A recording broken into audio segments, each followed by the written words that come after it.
groups across Ampang West displaying their cultural skills. Governor Caleb Mutfwang, represented by his younger brother Nehemiah Mutfwang, emphasized that education remains the backbone of growth and development, hence the need for optimal priority. Governor Caleb Mutfwang said the cultural competition as a way of transmitting the cultural values to the younger generation is very significant. Sponsor of the competition, Ezekiel Daschen, explained that the program is to drum support for Governor Caleb Mutfwang. Member representing Mangu South, Matthew Kwarpo, who sponsored the cash support, said Governor Caleb Mutfwang has assisted the scheme by providing millions in support. Kwarpo said 1,500 students across the constituency are to benefit from the scheme. Director of Planning Research and Statistics, Plateau State Scholarship Board Gyang Victor, appreciated all stakeholders for investing in the future of the students, adding that the time is now administration is committed to the well-being of its students. Appreciating all stakeholders for the cash support, a physically challenged student, Isaac Daniel, noted that it will go a long way in assisting them in the pursuit of their education. 3 women dance groups from 4 areas that make up Ampang district participated in the competition, with the Kwagarak, Bel, Velang and Gas groups appearing as guest dancers. At the end of the dance competition, Madkok Cher and Chindom, a match fest, the second position went to Madkok Cher and Perka, while Madkok Cher and Pushik came third. Highlight of the occasion was prayer for Governor Caleb Mutfwang and his cabinet to succeed peace and security of Plateau State, Ampang West, Manguluku government, traditional rulers and bumper harvest in the land. Chairman of Riam Local Government Council, Sachi Shua, has donated 40 motorcycles to security agencies and traditional rulers to tackle insecurity in the area. The chairman made the presentation at the local government headquarters in Riam. Details of the report is presented in our studio.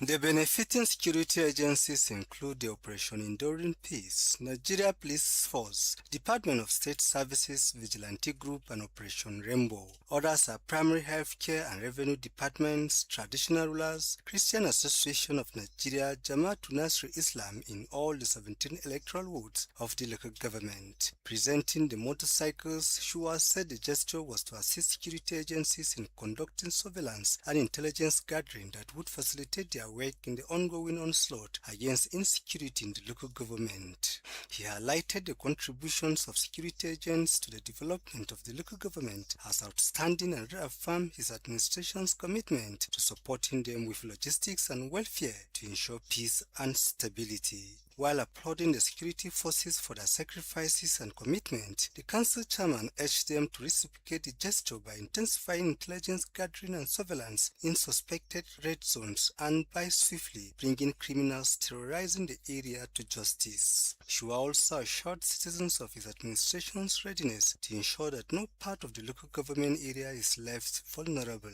Former Senate Minority Leader Simon Motkon described the gesture as the first of its kind. He noted that security is a collective responsibility that requires partnership. The liaison officer to the Governor of Plateau State for Riam Local Government, Timothy Danton, lauded the council chairman for the initiative. Leader of the Riam Local Government Legislative Arm, Mafeng Mwanjal, commended the chairman for the initiative and assured him of their support to enable his administration succeed.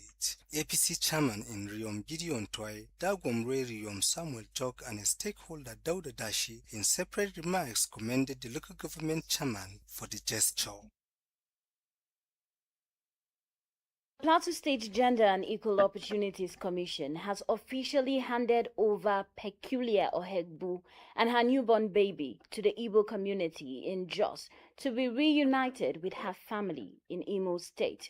Our correspondent reports that Ohegbu had been under the Commission's care since 21st April 2026 after being found by the police roaming the streets in the heat of the Angwan Rukuba crisis a few months ago.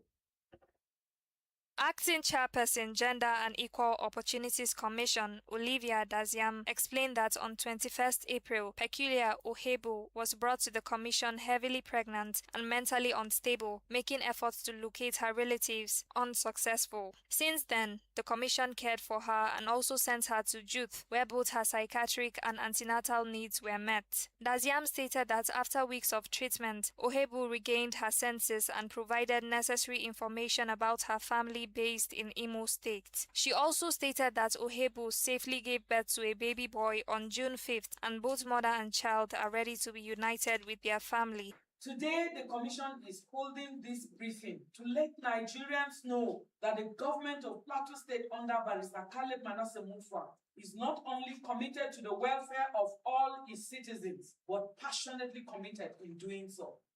This was what moved us to taking her to Jude. The Plateau State government has been responsible for her medical attention, and I want to thank God that by the grace of God, we have her seated with us, health and hearty, and together with her bouncing baby boy.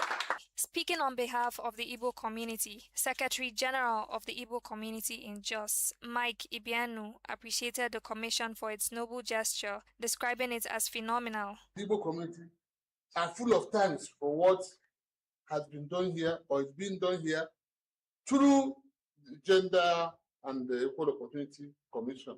Peculiar Ohebu also expressed her gratitude to the government for its efforts towards uniting her with her family.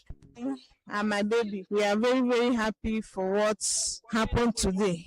I'm thanking the governor of this state. The event peaked with the official handing over of mother and child to the Igbo community for further reuniting with their family in Imo State. In Jos, Nisi Allen.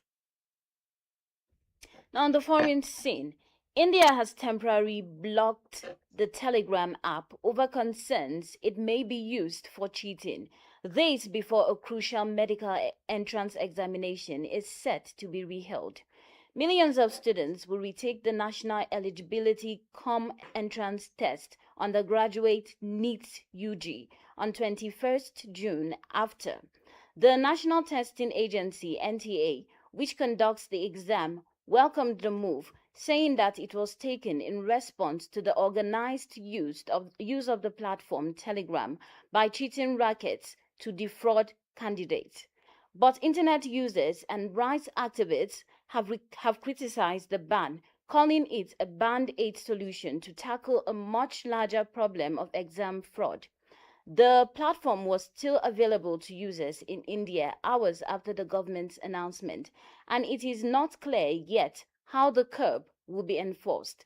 But it has brought the NEET UG exam, the gateway to joining medical colleges in India, and the recent controversy surrounding it back into the headlines. Nearly 2.28 million candidates took the exam on 3rd May at more than 5,000 centers across India. But within days, the NTA scrapped the exam after allegations of a paper leak led to widespread protest. The case is being investigated by the Central Bureau of Investigation, and more than a dozen arrests have been made so far. The NEET cancellation and a separate controversy related to led to protests across India demanding the Federal Education Minister's resignation. On Tuesday, NTA said that India's Ministry of Electronics and Information Technology had directed Telegram to restrict access to the app in India until 22nd June, the day after the retest.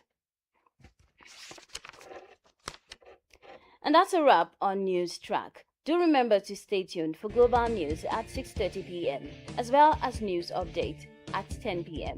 Thanks for watching.